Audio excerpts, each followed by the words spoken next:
Hi everyone, Ben Dinnery from Premier Injuries. Myself and Johnny have decided to do something slightly different this week. So if you've been following the videos in the past, those have tend to focused on maybe an individual player or a specific injury around return to play, length of absence, so on and so forth. This week what we're going to do, we're looking to do an overall preview of the upcoming game week, where I will pick out key injuries, any pertinent news which has been picked up from maybe the press conferences over the last day or two, and Johnny will offer a little bit of insight into maybe some of the influencing factors that can determine whether a player actually returns to play or not, around sort of late fitness tests and so on and so forth. So, jumping straight in.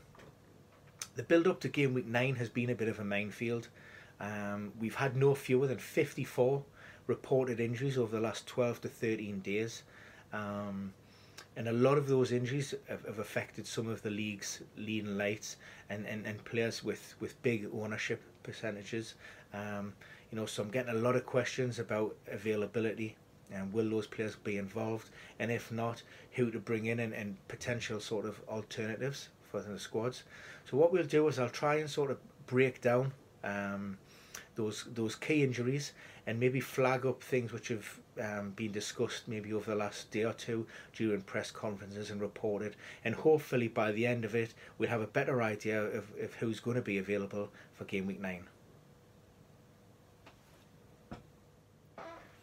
So where better to start than the early kick-off at Stamford Bridge.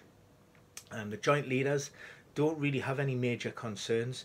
There were slight doubts over Antonio Rudiger and Kovacic over the last sort of week, but they have trained in the last couple of days, and Sorry's quite confident that both players will actually make the game. For Mourinho, a return to his former stomping ground, they come from behind Newcastle, he'll hope, will be a turning point for the club. But to take anything down here, United are going to have to be at the best, and that'll be difficult because potentially they will be missing up to 8 players. However, there was good news this afternoon where it looks like Luke Shaw, Nemanja Matic and Herrera could be involved, certainly as part of the matchday squad. All 3 were pictured with the travelling squad heading down to London. Unfortunately, Marouane Fellaini wasn't with the group, which is a bit of a surprise. Now, he has been managing a little bit of a groin issue, but Roberto Martinez was fairly insistent that the problem was not serious, and that he would expect him to be back in the squad this weekend. He said just a few days out and he'd be okay. So that's maybe he's one to watch. Scott McTominay was also missing, but after his performance in game week 8, maybe he wouldn't be considered for a start anyway.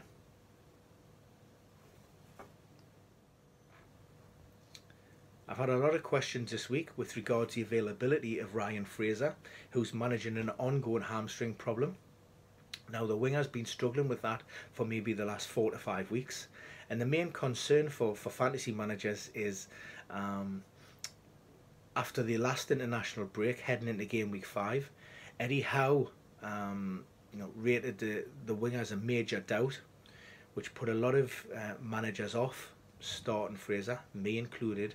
He subsequently went out and had his best performance of the season.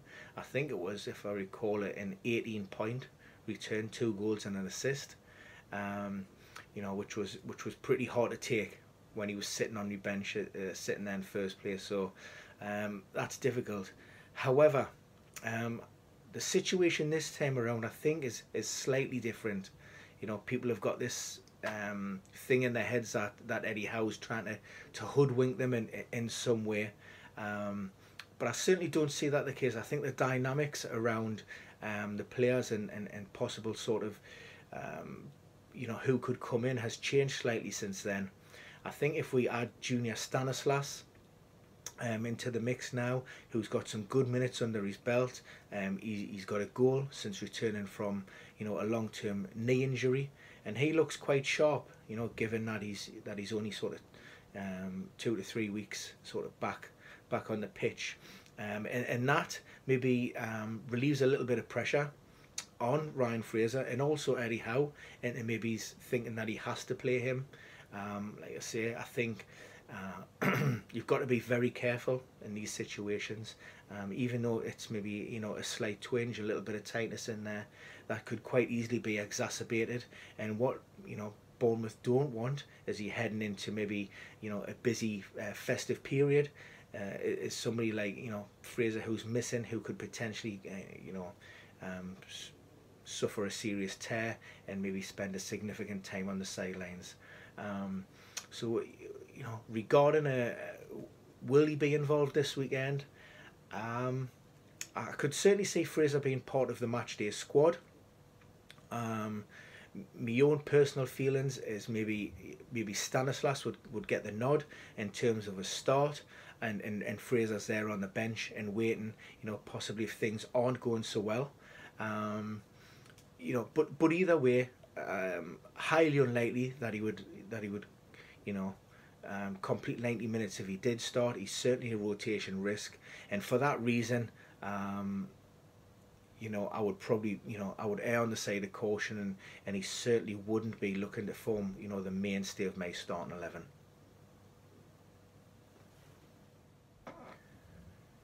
City welcome Burnley to the Etihad on Saturday, and Pep Guardiola has already stated that Kevin De Bruyne will be a part of the matchday squad.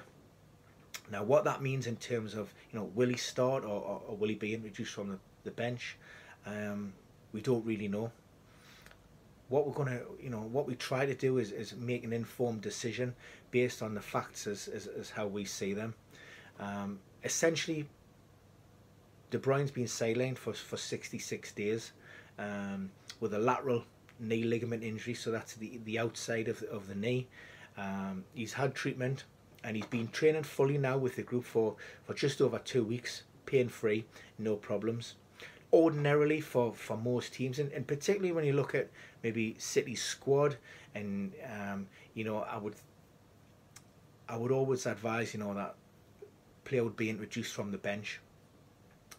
To throw him straight in there without any games maybe for the under-23s or any competitive minutes, then, you know, it's maybe an unnecessary risk given the strength and the depth of the City squad.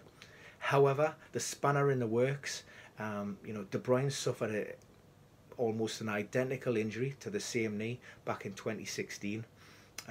Also spent exactly 66 days on the sidelines. And on his return, he was put straight in the starting 11. He played just under an hour and he actually scored. For me, I say that at the time that was under Pellegrini, I think the demands of the team were slightly different. His goals were slightly, you know, skewed.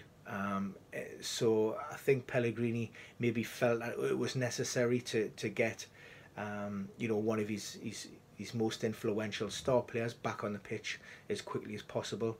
I certainly don't see that with Pep. You know, even despite an injury to Gundogan, who, again, we don't have a time frame on him, but that's going to be a number of weeks.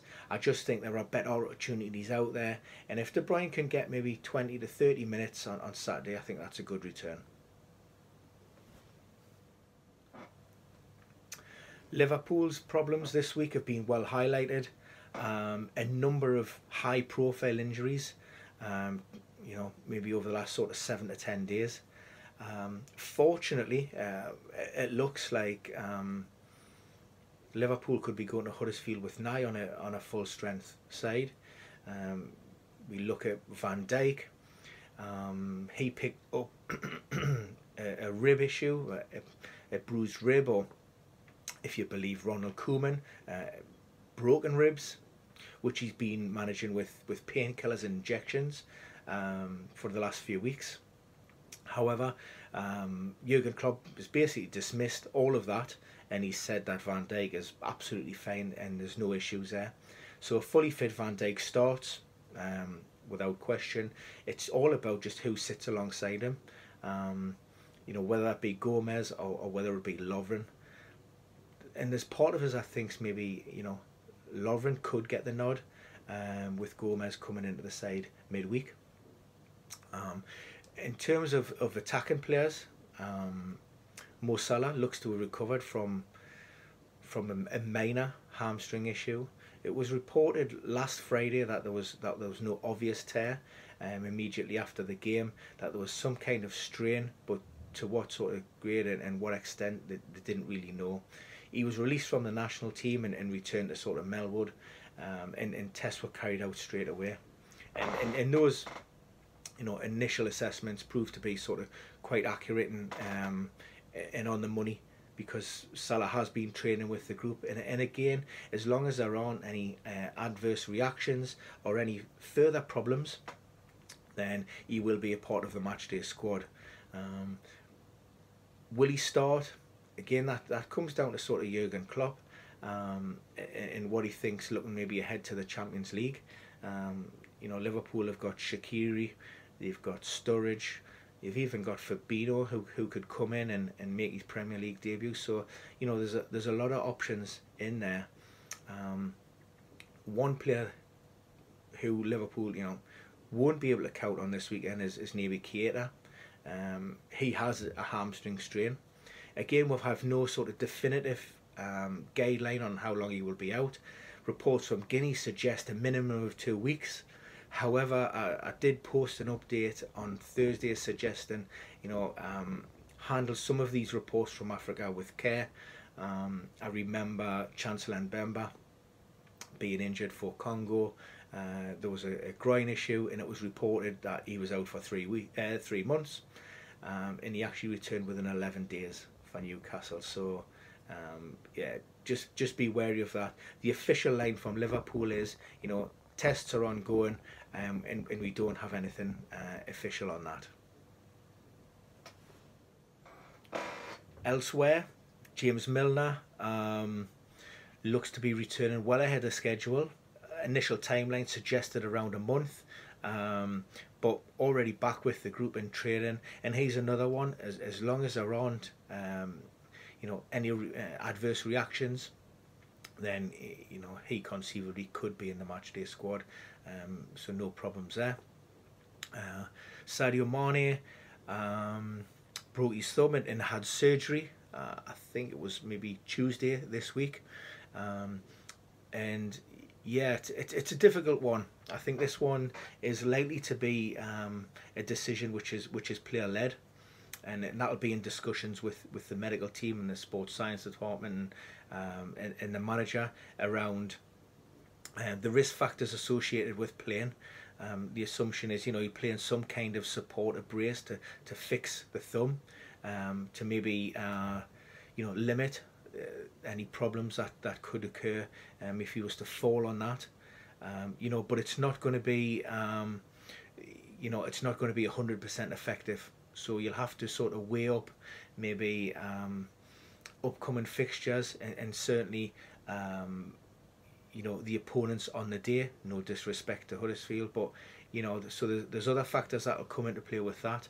And again, that you can look at the availability of other players as well. So if Mane sits on the bench, then who are Liverpool going to go with? And we can go back to the likes of Shaqiri and Sturridge and so on and so forth. One player I wouldn't expect to see in the starting lineup would be Adam Lallana, even though he's made great progress as well, and he's very close to being available. His season to date has been destroyed, as it was for a lot of last season, due to injury. So it's good to see him back out on the training pitches, but he's one that will need to be handled with kid gloves. Build up his fitness, build up that sort of that base level of work, and if he does make the matchday squad, I'd suggest probably minutes from the bench, which would look to maybe gradually increase over the coming weeks. Marko Arnautovic has enjoyed a brilliant start of the season, but an ongoing knee problem in recent weeks has probably put a lot of managers, me included, off bringing the West Ham striker in. It's an injury that he openly admits is causing him problems. He's actually, following a game day, he's maybe resting for 2 to 3 days before then being reintegrated into full training with the group. So he's not training as normal. However, it hasn't really been affecting his performances on a weekend. Like I say, there's a bit of bone bruising there, there's a bit of inflammation, and it's just something that he's happy and prepared to play with. Play through the pain barrier until eventually that sort of pain begins to subside. So for me, in the concerns that I have around Arnautovic, will he start? Yes, I think almost certainly he's shown that desire. He's shown that certainly through the first 60 or 70 minutes, he's more than capable of competing and playing well. However, now what we also, we need to factor in the return of maybe Javier Hernandez. Now he's missed the last 6 weeks due to glandular fever, and he's spent the last maybe 10 to 14 days building up his fitness following that illness. So he's somebody that Pellegrini can maybe look to introduce from the bench, and that in itself is a concern if I was an Arnautovic owner. We have two schools of thought here.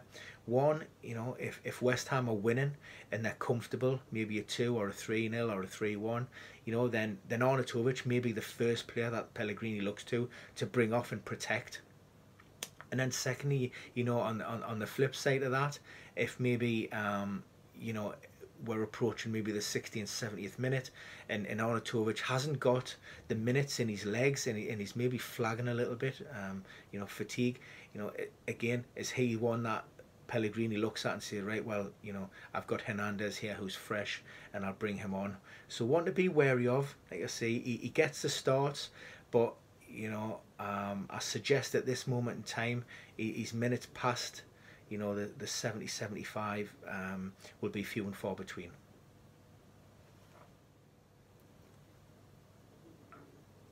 Palace have had another tough start when many expected them to do quite well, and they still have major issues around if Wilfried Zaha doesn't play, then who's going to score our goals? And it looks like he's picked up a minor niggle, a groin issue, again while on international duty. He's yet to train with the squad, so Roy Hodgson wasn't able to give much of an update on Friday during his press conference. Fortunately for the Eagles, they don't actually play until the Sunday, which gives them an additional 24 hours to maybe run through a battery of tests. And Hodgson was hopeful that Zaha would be a part of the group on Saturday, in which case if he came through that, then he would be available on a Sunday. But he's a massive player, and he's not somebody like maybe a Fraser who could be replaced by Stanislas, or maybe Arnautovic who can be replaced by Hernandez. At Palace, he is the main man, particularly when you look at the fact that Christian Benteke won't return this year, and there's also doubts over Soloth who's got a virus, and Connor Wickham who maybe hasn't played a competitive game for almost 2 years now. So Zaha is a big player for them, and in Hodgson's, any decision on his involvement will be left until the last minute. Only one injury concern at Goodison Park, and that's Idrissa Gueye. He picked up an ankle injury, and as it currently stands, he's considered a major doubt. It probably looks as if he will miss out, to be honest. So his place in the holding role in midfield, that might be handed on to Morgan Schneiderlin. However, what I would say about Everton and availability of players, tread very carefully. Marco Silva stated that Andre Gomez, Yerry Mina, James McCarthy could be a part of the matchday squad. However, they're all sort of long-term absentees. In particularly, McCarthy's coming back from a very serious double leg fracture. you know, being fit and being involved in full training on a day-to-day basis is a lot different from you know, being able to cope with the physicalities of playing within the Premier League and getting those sort of minutes under your belt. So with regards to those players, you know, certainly not a start. You know, and the best that they could hope for is maybe minutes from the bench. But given Everton's recent form, you know, 2 wins on the bounce, you know, even that, I think, even to make the match day 18 at this stage is pushing it. Although, you know, I may be surprised. Certainly, you know, there's maybe one of them, but I'd be very surprised if all 3 players made the bench. However, the news with regards to Seamus Coleman, he suffered a stress fracture while away with the Republic of Ireland during the national break. Now he is back in contention. He's been sidelined for a much shorter, smaller time frame. So he still has that base level, that foundation of fitness there, and he's a fit lad anyway. You know, he showed when he came back from his horrific leg break. You know, some of them performances were superhuman. You know, his fitness levels was absurd, really. So I think Coleman is definitely pushing to be back in Marco Silva's squad. But you know, on the strength of the last 2 results, you know, he may want to keep changes to a minimum. And finally, for now at least, we have a look at Tottenham. Great news with regards to Christian Eriksen, and if you managed to catch the last video, you remember that we discussed you know, the so-called how the media had picked up, or maybe there was a mistranslation with the Danish coach with regards to a chronic stomach problem. That certainly isn't the case. Tottenham always maintained that it was a minor issue, and that they were hopeful of return in game week 9. It transpired it has. So that sort of international break and a 2-week rest has done him really well. So Eriksen comes back into Pochettino's thoughts, and he's also joined by Moussa Dembele. A thigh injury ruled him out of the Belgium internationals, but again the rest has served him well, and he comes back into the reckoning. Elsewhere, Tottenham do have 1 or 2 other issues.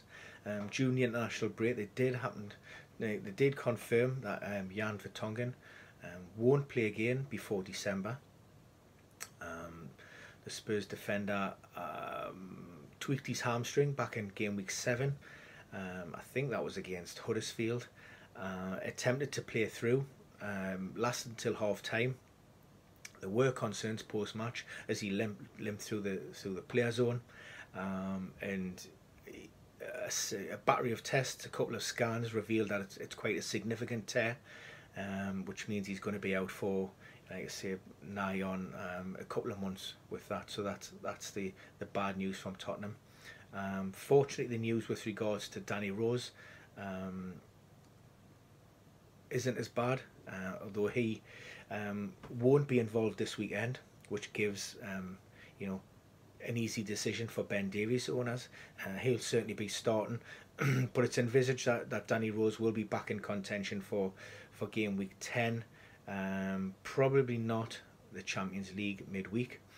And Dele Alli, he's another one. I think Tottenham have got Manchester City in game week 10, and Dele Alli is probably touch and go for that. You know, if pushed, I'd probably say that he's likely to miss out at this stage. We're looking at maybe 7 to 10 days with regards to his recovery from a hamstring problem. Now, the issue with Ellie is, you know, it's a recurrence of a strain he picked up from England, which means, you know, they've got to be, you know, ultra careful with his return around that. So certainly going to be looking to err on the side of caution. Don't rush him back. So, you know, I think realistically for him, we're probably looking at maybe game week 11. Serge Aurier back in contention, played for the Ivory Coast. He's over his thigh problem. So maybe, so the issue, the conundrum that always crops up around the Champions League is, you know, who will Pochettino go with, whether it be Trippier or whether it be Aura. And it really is a coin toss. It's a tough call, and evidently whichever way you go, I'll get it wrong. So that's for you to decide. So before I hand across to Johnny, a few quick fire answers to questions that I've had coming through over the last couple of days. Alex McCarthy, yes, recovered, had tight hamstrings, no problems there. Pascal Gross, been sidelined for quite a while with an ankle ligament problem, and also Dale Stevens, hamstring down at Brighton. Matchday squad, yes, can't really see a start for either of those. Arthur Masuaku, West Ham, has trained. I think the decision on whether he starts will come down to Pellegrini, not in terms of fitness, but whether he feels maybe Cresswell coming in as a more defensive-minded player will be a better option against Tottenham. Socrates, ankle, no, I can't see him playing, despite the additional recovery days that Arsenal have got ahead of Monday's game. I think that's probably just come a little bit too soon for him. And also Peter Cech, although both conceivably, may return in game week 10. Okay, over to you, Johnny. Thanks a lot, mate. Cheers.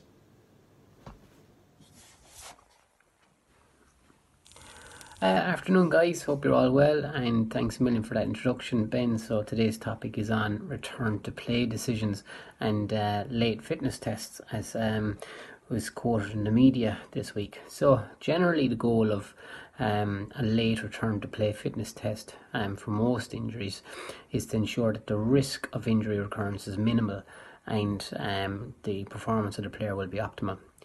And despite the fact that injuries are rife in football, there's still no consensus guidelines or agreed upon criteria for a safe return to football following injury.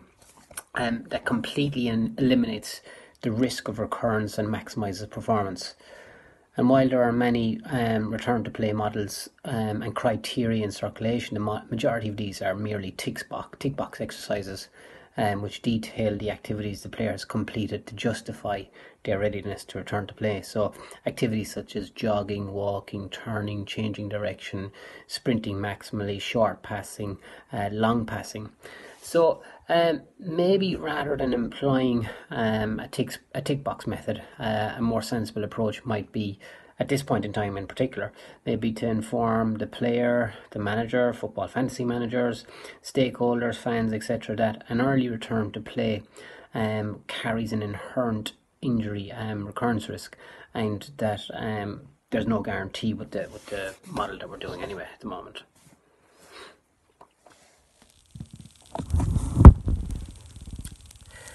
So a late fitness test or return to play test, so what does it involve? So there's a lot of it testing. Firstly, they'll look at strength and flexibility tests, so looking to ensure that those tests are comparable to measurements they would have taken before the player got injured.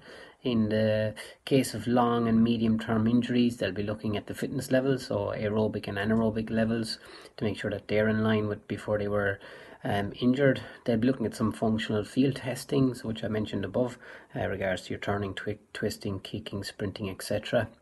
And then most importantly, they'll look at psychological markers. So is the player reporting that he is ready to return to play?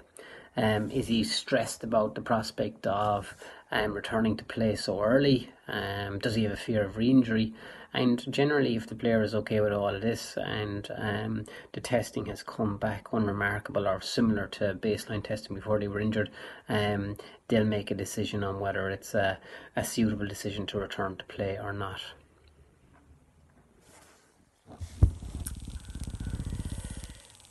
So following this return to play late fitness test, the sports medicine team in conjunction with the manager and player might agree some risk management strategies where they look to minimise the risk rather than eliminate the risk. So this might be restricted minutes, so the player's restricted to maybe 30 minutes, 45 minutes, 60 minutes upon their return to play. Maybe if in a 3-game week, so Saturday, Tuesday, Saturday, they might miss the Tuesday game. There might be reduced training loads, so the volume of work in the training during the week might be reduced, and the player might focus more on quality work like high speed running, or they might introduce some taping and strapping, especially for ankles and shoulders.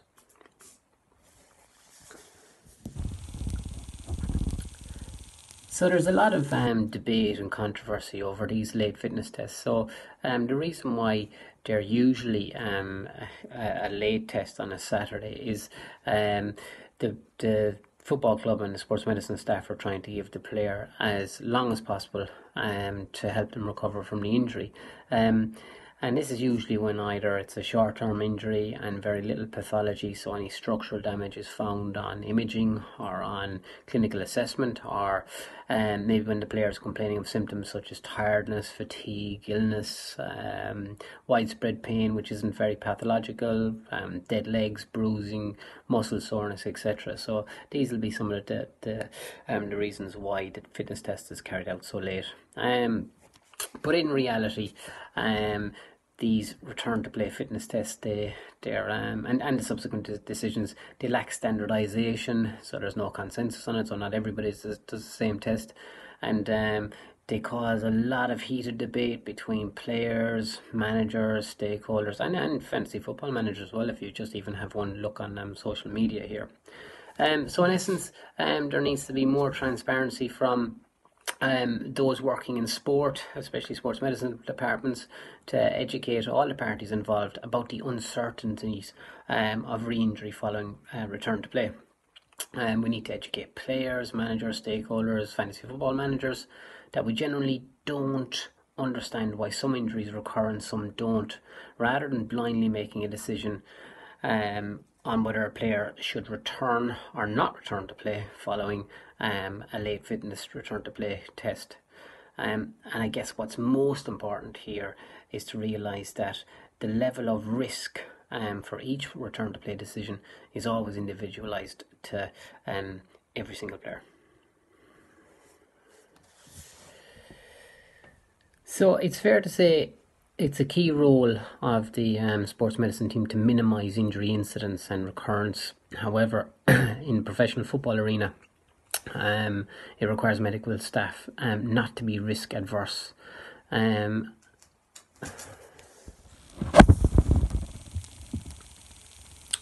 So to conclude, late fitness tests on return to play, no guarantee that a player will pass it, and there's no guarantee that the injury that won't recur. And in fact, if a club is achieving a 0% recurrence rate, then you could argue that they're probably not pushing the envelope, the physiological and mental envelope, enough.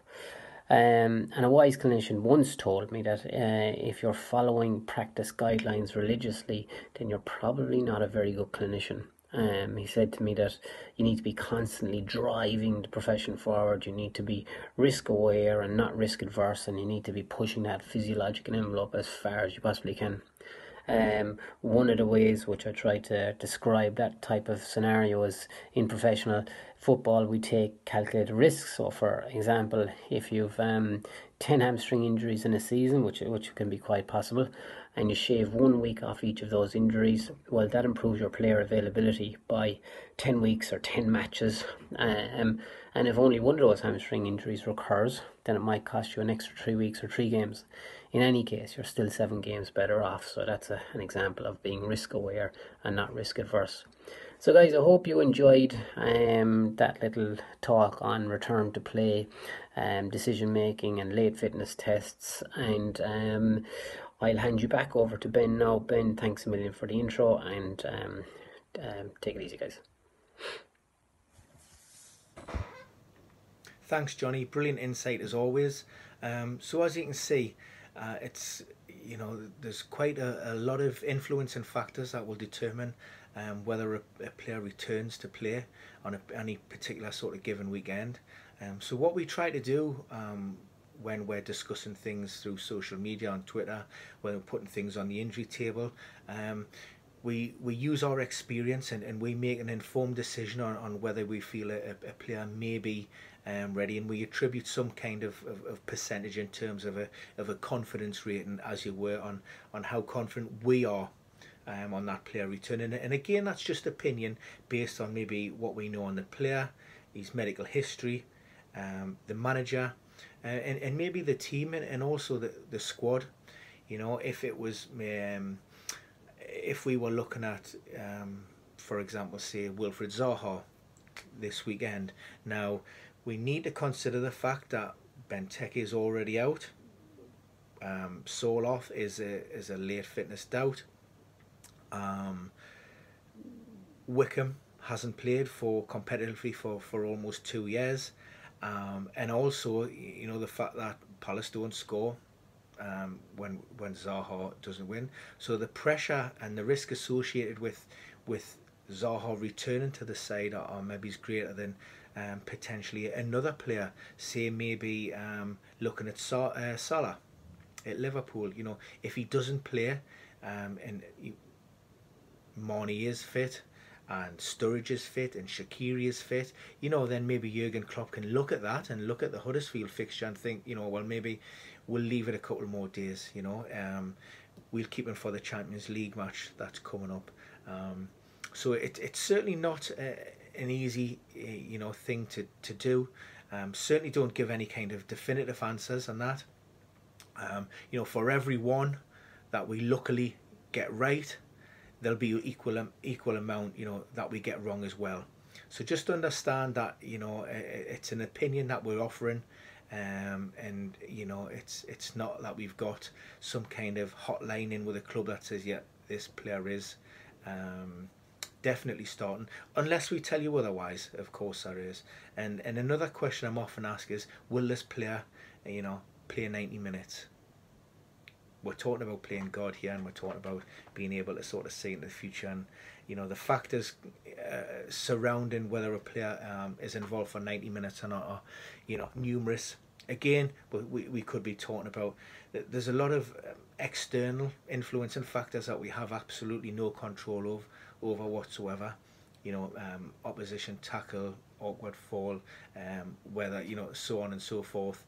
But then there's also things, you know, it could be anything. So, you know, where we will endeavour to answer your questions as best we can, but understand the limitations to the advice that we can actually offer. So it looks like we've come to the end of our first ever game week preview. Hope you enjoyed it. If you did, give us a thumbs up on the subscribe. More than happy to hear any comments and feedback. If there's any specifics that you'd like us to discuss or mention, if you want to reduce the amount of time, you know, create more bite-sized fixture, you know, whatever that is, please add comments. We will try to respond to everything that comes through, and you know, if it's received well, then who knows, we should be back next week. Okay, thanks all for watching. Speak soon. Cheers.